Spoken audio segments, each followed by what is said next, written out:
సోదరిమణులారా సోదరులారా, భారత communist party Marxist CPM బలపరిచిన నాగర్ కర్నూలు పార్లమెంటు అభ్యర్థి కాంగ్రెస్ అభ్యర్థి మల్లు రవి గారిని గెలిపించాలని సిపిఎం పార్టీ ఆధ్వర్యంలో వనపర్తి పట్టణంలో ప్రచార కార్యక్రమం నిర్వహించడం జరుగుతూ ఉంది. ఈరోజు దళితవాడ కరెమ్మగుడి సెంటర్లో వీధి సమావేశం నిర్వహించడం జరిగింది. తర్వాత ఇంటింటికి కరపత్రాలు బుక్కులు పంచుతూ బీజేపీని ఎందుకు ఓడించాలని చెప్పి ప్రచారం చేయటం అనేది జరుగుతూ ఉంది. ప్రధానంగా బీజేపీ 10 ఏళ్ల నుంచి అధికారంలో ఉన్నది. 10 ఏళ్ల కాలంలో ధనవంతులకు ఈ దేశ సంపదను దోచిపెట్టడం జరిగింది. కార్మికులకు, కష్టజీవులకు, పేదలకు వ్యతిరేకంగా ధనవంతులకు, పెద్ద పెద్ద కోటీశ్వరులకు అనుకూలంగా ఈ విధానాలు అనుసరించడం జరిగింది. నరేంద్ర మోడీ గారు నేను అధికారంలోకి వస్తే 100 రోజుల్లో ధరలు తగ్గిస్తా అని చెప్పారు. కానీ ధరలు ఆకాశాన్ని అంటుతున్నాయి. ఆయన 2014లో అధికారంలోకి వచ్చారు. ఆ రోజు ఆయన చెప్పిన మాట ఏంటంటే, ఒకటే మాట చెప్పిండు, 100 రోజుల్లో ధరలు తగ్గిస్తాను. ఆ రోజు 414 రూపాయలున్న గ్యాస్ సిలిండరు ఈరోజు 1200 అయింది. అదేవిధంగా ఆ రోజు 63 రూపాయలున్న పెట్రోల్ లీటరు ఈరోజు 111 రూపాయలు అయింది. డీజిల్ 45 రూపాయలు లీటర్ ఉంటే ఈరోజు 100 రూపాయలు అయింది. నిత్యావసర వస్తువుల ధరలు అన్నీ పెంచేసారు. జిఎస్టీ పేరు మీద మొత్తం ప్రతి దాని మీద, టిఫిన్ మీద, పాల మీద, ప్రతి దాని మీద పేదోళ్ళు కొనుక్కునే వస్తువుల పైన పన్నులేసి పేదోళ్లతోన మొత్తం 58 లక్షల కోట్ల రూపాయలు ఈ నరేంద్ర మోడీ గుంజుకోవడం జరిగింది.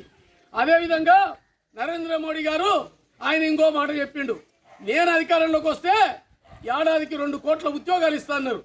ఏడాదికి కాదు కదా, 2 కోట్లు కాదు, 1 కోటి ఉద్యోగాలు కూడా ఇవ్వలేదు. ఇప్పటికీ 30 లక్షలు ఉద్యోగాలు ఖాళీ ఏర్పడ్డాయి కేంద్ర ప్రభుత్వంలో. కానీ 30 లక్షలు కూడా భర్తీ చేయలేదు. మొత్తం నిరుద్యోగులు ఈరోజు 55 ఏళ్ళ నాడు ఉన్న నిరుద్యోగ శాతం ఎంత ఉందో అంతకన్నా ఎక్కువ ఈరోజు మోడీ పాలనలో ఉంది. యూత్ను, మొత్తం యువకులను నిరుద్యోగం పేరు మీద పోరాటాలు చేయకుండా మొత్తం మత ఉన్మాదాన్ని రెచ్చగొట్టి మందిని చంపించి మొత్తం సెంటిమెంట్తోన ఈరోజు హిందూ ఉన్మాదంతోన ఈరోజు యూత్ను ఆకర్షించడం అనేది జరుగుతూ ఉంది. వాస్తవంగా నిరుద్యోగులు తిరుగుబాటు చేయాల్సిన అవసరం ఉంది. ఆ పద్ధతిలో బీజేపీని ఓడించాల్సిన అవసరం ఉంది. ఆయన అంటాడు, పకోడీలు అమ్ముకొని బతికేటోళ్ళకు కూడా నేనే ఉద్యోగం ఇచ్చినట్లు అంటున్నాడు. టీ కొట్లు పెట్టుకొని బతికేటోళ్ళు కూడా నేనే ఉద్యోగం ఇచ్చినట్లు అంటున్నాడు మోడీ గారు. కాబట్టి ఈ పద్ధతిలో నరేంద్ర మోడీ మోసపూరిత మాటలు మాట్లాడటం జరుగుతూ ఉంది. అదేవిధంగా ఆయన సంబంధించి ఇంకా అనేక రకాల హామీలు ఇవ్వడం జరిగింది. ప్రభుత్వ రంగ సంస్థలు మొత్తం ప్రైవేట్ పరం చేయడం జరుగుతూ ఉంది. వాళ్ళ గుజరాత్ ధనవంతులకు, ఆదానికి, అంబానికి మొత్తం దేశ సంపదనంతా దోసిపెట్టడం అనేది జరుగుతూ ఉంది. ప్రభుత్వ రంగ సంస్థలన్నింటినీ, రైల్వేలను కానీ, రైల్వే స్టేషన్లను కానీ, రోడ్లను కానీ, అదేవిధంగా పోర్టులను కానీ, అదేవిధంగా విమానయానాన్ని కానీ, తర్వాత మొత్తం ప్రభుత్వ రంగ సంస్థలు మొత్తం నేషనల్ మానిటైజేషన్ పైప్ లైన్ పేరు మీద 6 లక్షల కోట్లకు నగదీకరణ పేరుతో ప్రైవేటీకరణ చేయటం అనేది జరుగుతూ ఉంది. దాంతో ప్రభుత్వ రంగ సంస్థల్లో ఉండే రిజర్వేషన్లంతా ఎస్సీలకు, ఎస్టీలకు, బీసీలకు ఉండే రిజర్వేషన్లన్నీ పోయినవి. మోడీ చెప్తున్నాడు, ఏమంటున్నాడు అంటే, నేను అధికారంలోకి వస్తే రిజర్వేషన్లు రద్దు చేస్తా అంటున్నాడు. మోడీ చెప్పడమే కాదు, బీజేపీ ఎంపీలు, కేంద్ర మంత్రులు అనేక మీటింగుల్లో చెప్పడం అనేది జరుగుతూ ఉంది. ధర్మపురి అరవింద్ చెప్తున్నాడు, ఎంపీ ఏమంటున్నాడు, అవును మాకు బలం ఉంది, ఇప్పుడు 400 సీట్లు వస్తే మేము రాజ్యాంగాన్ని రద్దు చేస్తాం, మేము రిజర్వేషన్లు రద్దు చేస్తాం, అవును మాకు బలం ఉంది అంటున్నాడు. అంటే బలం ఎక్కడి నుంచి వచ్చింది? ప్రజలు ఓట్లేసి నీవేదో మేలు చేస్తావని ఆ పద్ధతిలో ఓట్లేసి గెలిపిస్తే నీవు మొత్తం రాజ్యాంగాన్ని రద్దు చేస్తావా, మన ధర్మశాస్త్రాన్ని తీసుకొస్తావా, పేదలకు, దళితులకు, ఎస్సీలు, ఎస్టీలు, బీసీలు, మైనార్టీలకు సంబంధించి ఈ పద్ధతిలో దాడులు పెరిగినవి. ఇప్పుడు ఆయన అవును అని చెప్తున్నాడు.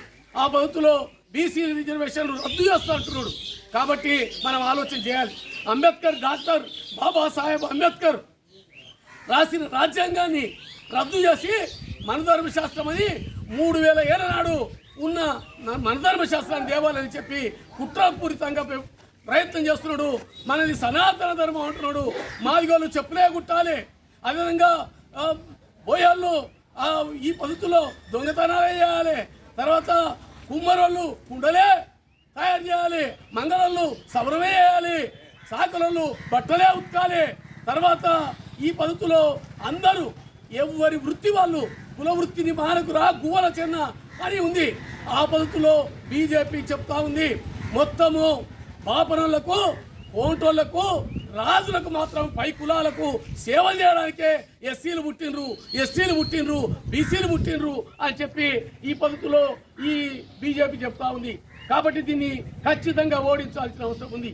అదేవిధంగా అవకాశవాదంగా బీఆర్ఎస్ ఎక్కడ ఉంటుందో గోడ వీధి పిల్లిలాగా అవకాశవాదంగా ఎవరు గెలిస్తే వాళ్ళకు మద్దతు ఇస్తా అంటుంది. అంటే బీజేపీకి సీట్లు తక్కువ వచ్చినాయంటే బీఆర్ఎస్ వాళ్ళకు మద్దతు ఇస్తుంది. కాబట్టి బీఆర్ఎస్ను కూడా ఓడించాల్సిన అవసరం ఉంది. వ్యక్తులను చూడొద్దు. అదేవిధంగా బీజేపీ నాగర్ కర్నూలు ఎంపీ అభ్యర్థి ఎవరు మొన్నటి దాకా 10-15 ఏళ్ల నుంచి పార్లమెంటు సభ్యుడిగా ఉన్న రాములు కుమారుడే బీజేపీ అభ్యర్థి. రాములు ఏం చేసిండు ఈ పార్లమెంటు నియోజకవర్గానికి? ఏమి చేయలేదు. ఇప్పుడు మళ్ళా ఇంకో రూపంలో రంగు మార్చుకొని వస్తున్నాడు. కాబట్టి బీజేపీని చిత్తుగా ఓడించాల్సిన అవసరం ఉంది, మతోన్మాద బీజేపీని. అదేవిధంగా బీఆర్ఎస్ అభ్యర్థి ఆర్ఎస్ ప్రవీణ్ కుమార్ బీఎస్పీని వదిలి బీఆర్ఎస్ అభ్యర్థిగా వచ్చిండు. కానీ ఈయన వ్యక్తిగతంగా మంచోడని, విజ్ఞానవంతులని మనం ఓట్లేస్తే తర్వాత కేసీఆర్ చెప్పినట్లు బీజేపీకి ఎంపీ అభ్యర్థి ఓట్లు పడతవి. కాబట్టి బీజేపీకి సంబంధించి మద్దతు ఇస్తారు. కాబట్టి బీఆర్ఎస్ అభ్యర్థి ఆర్ఎస్ ప్రవీణ్ కుమార్ను కూడా ఓడించాలి. అదేవిధంగా సిపిఎం బలపరిచిన, కమ్యూనిస్టులు బలపరిచిన ఈరోజు సెక్యులర్ లౌకిక పార్టీ కాంగ్రెస్ పార్టీ. కాబట్టి ఈ కాంగ్రెస్ పార్టీ అభ్యర్థి మల్లు రవి గారిని, డాక్టర్ మల్లు రవి గారిని నాగర్ కర్నూలు ఎంపీ నియోజకవర్గంలో హస్తం గుర్తుకు ఓట్లు వేయించి అధిక మెజార్టీతో గెలిపించాలని చెప్పి కోరుతూ ముగిస్తున్నా. జిందాబాద్ సిపిఎం, జిందాబాద్ జిందాబాద్, జిందాబాద్ సిపిఎం, జిందాబాద్ జిందాబాద్. హస్తం గుర్తుకే, హస్తం గుర్తుకే, హస్తం గుర్తుకే ఓడించండి మతోన్మాద బీజేపీని, ఓడించండి బీఆర్ఎస్ ను, ఓడించండి అవకాశవాద బీఆర్ఎస్ ను. జిందాబాద్ సిపిఎం, జిందాబాద్ జిందాబాద్.